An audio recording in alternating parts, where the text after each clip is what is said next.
Two monster fires burned through California this week, including the deadliest in state history, the new tragic chapter in what's become a year-round fire season. Stalemate at the border, the military is mobilized as some asylum seekers from the latest caravan arrive in Tijuana. And voters were sold a vision for SDSU. Can the university deliver? Now that the election is over, the real work begins. I'm Mark Sauer. The KPBS Roundtable starts now.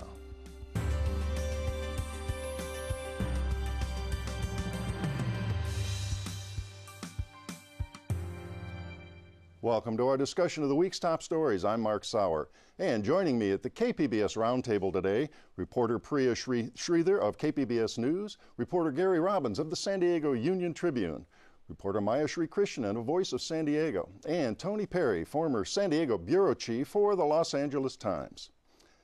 Well, our wildfires keep getting worse. More than 60 lives were lost, nearly 10,000 homes and buildings destroyed this week in the Camp Fire. Hundreds remain missing. The town of Paradise in rural Butte County was wiped out, and the Woolsey fire near Los Angeles claimed at least 3 lives and 500 more structures. Donald Trump's simplistic and false tweets regarding forest mismanagement drew sharp rebuke. Those of us who've covered and lived through devastating wildfires here for decades understand the complexities. And Tony, start there with the conditions that make these fires so destructive. Sure. To live in California, particularly Southern California, is to live with the prospect of fire. You mentioned 2003, 2007. You and I lived and reported through that. We have a lot of area that is neither rural nor urban. It's called the interface. Ramona, for example, Valley Center. Fires start there and they sweep into Scripps Ranch and Rancho Bernardo. We also have the weather. We also have the Santa Anas, those hot, dry winds that can take sparks. Fires are part of our normal. They're not the new normal, they're the normal. Paradise, it had like a dozen reportable fires of some significance in the last 30 years. What is different now?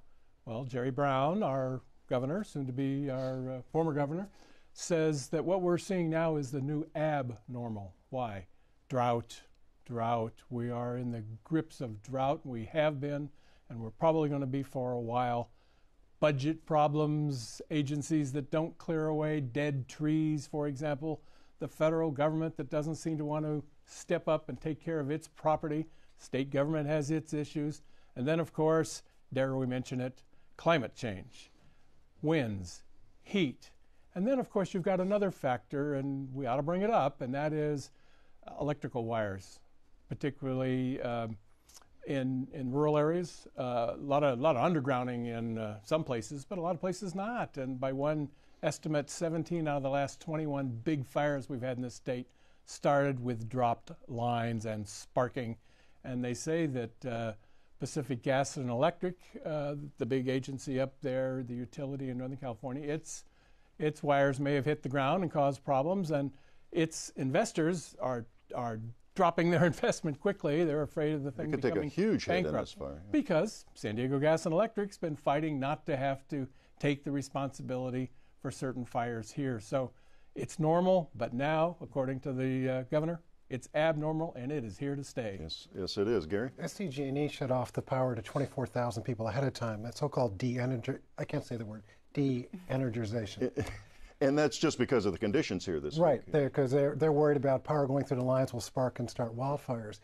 One of my colleagues, Rob Nikolewski, and I were talking about whether this is going to happen more often because the utilities are going to be so afraid of anything coming back to them that they'll just more broadly shut off power ahead of storms. I can't see why that isn't a decent scenario. Err on the side of caution. Yeah, but their caution and other people's lives are at risk. What happens with grandma's breathing machine when suddenly there's no power? I know, generators and backups and all of that. And they're getting more and more used to that in the remote areas. But it's been a big controversy. I remember Diane Jacob on the Board of Supervisors. She fought tooth and nail against that, and she's a formidable opponent. I think they bested her. But I think you're right. You're exactly right, Gary. You're going to see more of that. They don't want to go bankrupt. I don't know whether shutting off the power in East County saved us. What I do know is that we somehow dodged a bullet, because usually the winds come from the north, northeast, and they run down the ridges of the mountains kind of parallel. This time, though, they came out of the east. There was a so-called mountain wave winds. And when they hit the mountains here, the Cuyamacas and the Laguna Mountains, they go up, up, up higher, and then they plunge rapidly down the other side. If anything had been going out there, oh my God, the speed with which that would have spread would have been phenomenal. Well, you're now experiencing what a lot of us experience, which is, thank God it wasn't my house. Right. Why mine? Why was I spared and the fellow next door or in the next town over was not? And that's one that the fire scientists, and there's a bunch of good ones here in San Diego, still can't really explain to the satisfaction. Now we're into the next phase. In Paradise and elsewhere, insurance. People will find that they don't have the insurance that they thought they did. And should you rebuild? Exactly. And are you going to rebuild in a place that you know is fire prone? In San Diego, particularly in 2003, the big one, fire happened on at the time, place, and manner that had always been predicted. And of course, there had been a certain sleep at the switch with our local officials and taxation. A little less so in 2007. And in 2007, of course, we had embers flying horizontal at 50 miles an hour. And Half a mile ahead of the fire. And there's not a heck of a lot you can do about that. Right. Maya? And I think that there are some broader issues, too. I was reading something this morning that we lost maybe like an eighth of our the housing stock that California builds every year. So these fires have longer-term impacts in other areas. And the talk now is the folks in Paradise. Many people moved to Paradise because things were cheaper there. You could live off the grid in the rural. They're just not going to be able to afford anything in California. So they may be looking at Idaho, Nevada, wherever. And that's kind of awful to think people are driven out of their homes that they may have had for decades and driven out of the state. Yeah. But the cost of housing here is abominable, as we know. And the stock of housing for moderate income folks, and there were a bunch of folks that fit that category in Paradise. My uncle, for example, years ago, not currently, there's not much out there for them. And the federal government can help you with some temporary stuff, trailers at all. But in terms of long-term, no. Let's talk for a minute about the federal government. President Trump took all sorts of heat from firefighters and people in California for tweeting out that we don't manage our forests well, even though 60% plus of the forests in California are actually controlled by the federal government, and he cut hundreds of millions for clearing in the current fiscal year budget. Did want to get to Interior Secretary Ryan Zinke. He had talked also in an op-ed in USA Today about frivolous litigation, radical environmentalists. They're not really talking about climate change. But Zinke did come out, and Trump is coming here tomorrow, Saturday. Zinke came out and talked to Governor Brown. There was a bit of a truce there. I didn't want to play a bite from the Interior Secretary and Governor Brown on that. So I think now's the time for solidarity and understanding, and let's learn how to do this together in the best way we can and get ready because we're always under some kind of threat. Now is really not the time to point fingers. Now the time is to look at the infrastructure, make sure we have accountability of who's out there that's unaccounted for, deal with the families, and make sure they have what they need. Well, Tony? Elections have consequences, as they say, and this state was not a Trump state, and he enjoys bashing California. You don't lose many votes among your base or his base by bashing California and raising this idea of the crazed environmentalists and their lawsuits, etc. It is not only more complicated than that, it isn't that. And right. People have noted. And even the Paradise Fire was not classified as a forest fire. It is a grassland fire that sweeps into a community, surrounds it. But again, you bash and you have some fun, and that's his natural reaction at 3 in the morning. And he was still catching heat for not going to a ceremony near Bellewood, France. Right. 2,300 Americans killed in World War I. He couldn't be bothered, and he sent General Kelly and General Dunn for 2 Well, days. we're out of time on this topic, but you're right. I mean, he managed to really go after two constituencies the Republicans are normally after, veterans and first responders and firefighters in one day. There was quite a weekend. He'll be here tomorrow. We'll see what the president says. Well, we're going to move on. Caravans of refugees numbering in the thousands continue to move north across Mexico. Hundreds have already reached Tijuana. Awaiting refugees along the border are thousands of U.S. troops, fresh concertina wire, and promises of a hardened border. And your story says many of the migrants heading to Tijuana, even though it's closer to go to Texas.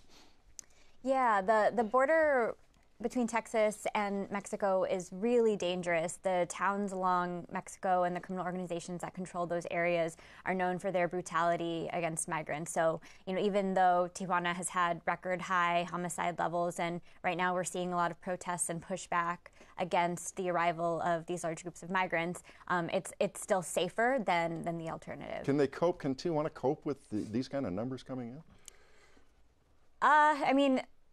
They're doing their best. There's definitely been issues.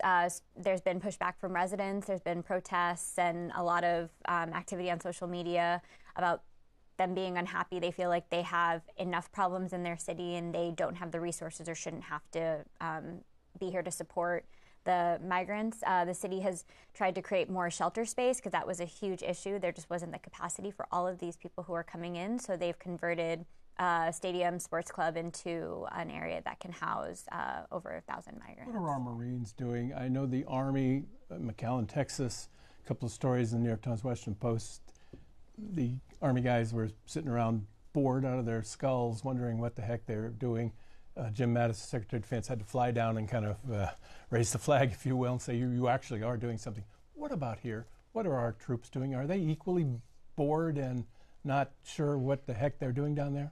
Well, I think one of the things that the military was supposed to be doing here was providing support so that the Customs and Border Protection officials would be more freed up to process asylum seekers, and Border Patrol would be more free to ensure that the people who are crossing between the ports of entry where they aren't supposed to are being apprehended. But it's, they've been putting in concertina wire and things like that. I think the number one thing that Lieutenant General Jeffrey Buchanan, who's sort of the lead on the operations here on the ground in San Diego, was that they're here to harden the border. And what exactly does that mean? Putting in concertina wire. CBP, Customs and Border Protection, actually did vulnerability assessments along the border, including the ports of entry and then also the wall, looking for places that, had holes that could potentially be easier to cross. So according to him, most of the soldiers who are here are actually Army engineers who are here to basically build up the infrastructure, according to them. And there's also been, there are military police that are here, and that's been somewhat controversial because people want to know if the military is somehow trying to enforce immigration law. But they were very quick to say that that's not the case, that they're here to monitor the troops and not give an additional burden to law enforcement in this area. So no scenario envisioned in which Army or Marines put their hands on people trying to get into this country? He did say that, if they're also here to protect the troops. So if tensions escalate and there are protests which do get violent, then yes, there will be pushback from the military police because that is their number one mission, is to protect the troops no matter where they are in the world. And he said, we will absolutely use the minimum amount of force to contain the threat. And that's the way that they're trained. And so, it's hard to predict how that's actually going to play out, but that's sort of what they're preparing for. And that's why they had to also bring military police out. Isn't that a pretty stinky optic, though? I mean, I watch on TV. Well, so that's Marines at the border. Yeah, I'm thinking, what are we doing here? They talk about the militarization of the border, but what these high-ranking military officers are saying is that, listen, our number one mission is to protect national security, and they view this group of migrants as a threat, as an adversary, that they potentially could be jeopardizing national security, despite the fact that it's in our backyard. Well, and it also isn't just the migrants. I mean, it's my understanding that they're also concerned about protests from the U.S. side, from extremist groups, either from the left or the right. The militias, they talked about that as well, that they're prepared for anything to happen. Minutemen type groups. Exactly. The numbers are a little kind of fuzzy, the numbers of folks that are moving up, different kind of groups of them, as well as the numbers. We do have exact numbers, or do we not, Priya, on the troops that are awaiting there? So there was 5,700 that were deployed to the southwestern border and about 1,100 that are here in California. Okay, so that's Texas to California is the 5,700. Yes, and the mission ends in mid-December, so they're going to be here at least for the next 3 to 4 weeks. Are these active duty people? Reserve? They are. They're active duty. Active duty. All right, now the president hasn't tweeted much on this lately, perhaps too busy with the wildfires and what was going on in Paris and all, but he had famously said, if they're going to throw rocks, then we're going to treat that as a weapon, et cetera. But they have pretty specific, as you said, unless it really gets out of hand, they're going to be in a support role and simply a show of force, I guess.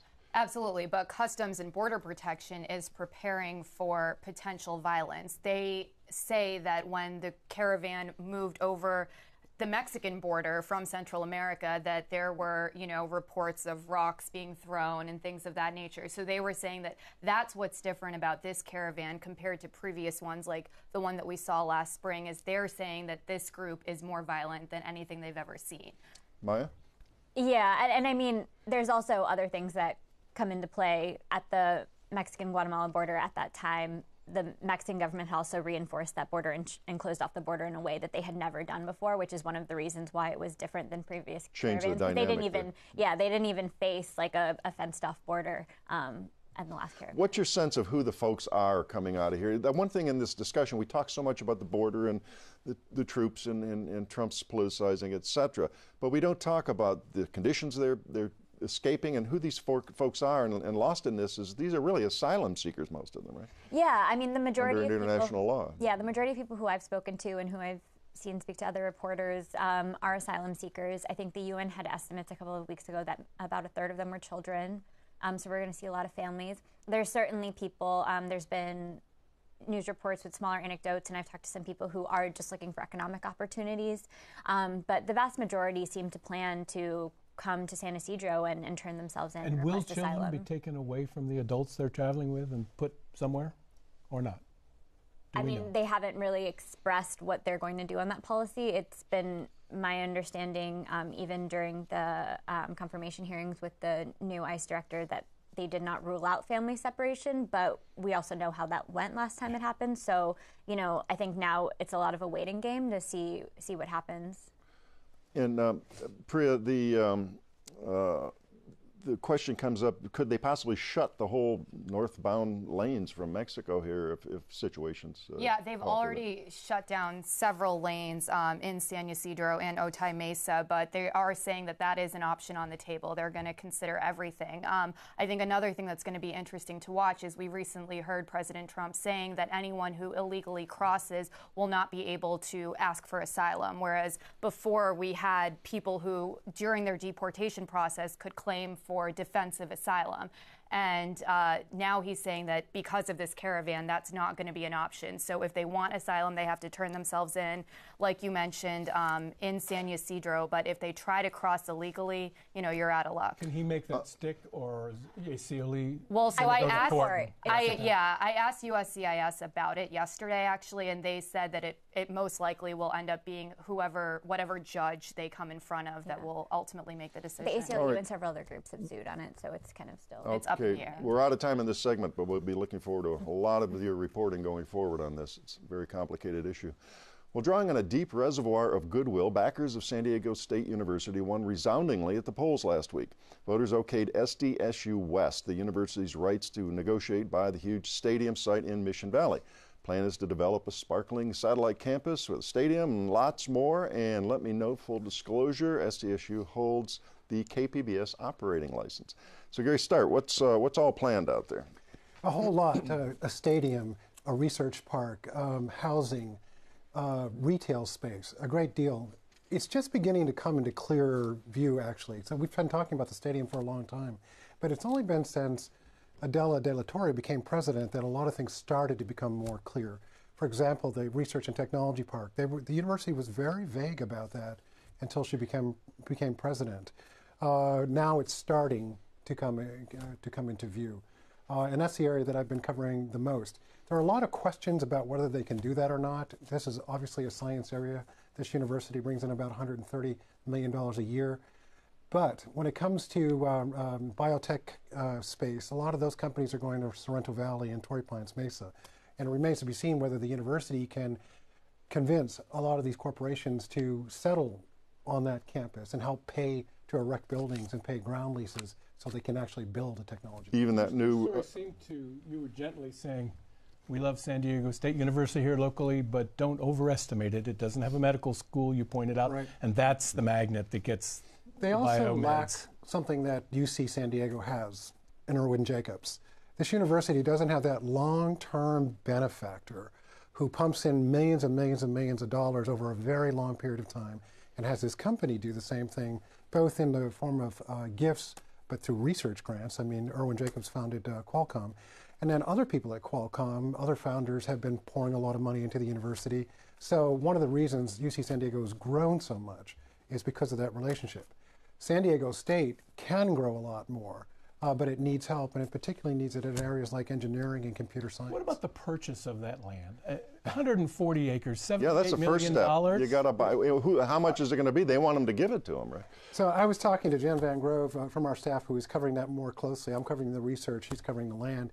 And she didn't have a hard figure. I don't think anybody has a hard figure right now. So that's kind of like this, all right, we're going to negotiate, and the president wants to, begin breaking ground by 2020. But in fact, could they negotiate fast enough to make that even possible? Can they sell the land? And if they tear down Qualcomm Stadium, yes, and build 35,000, even though, as you pointed out in your story, the average attendance at Aztec football is 21,000.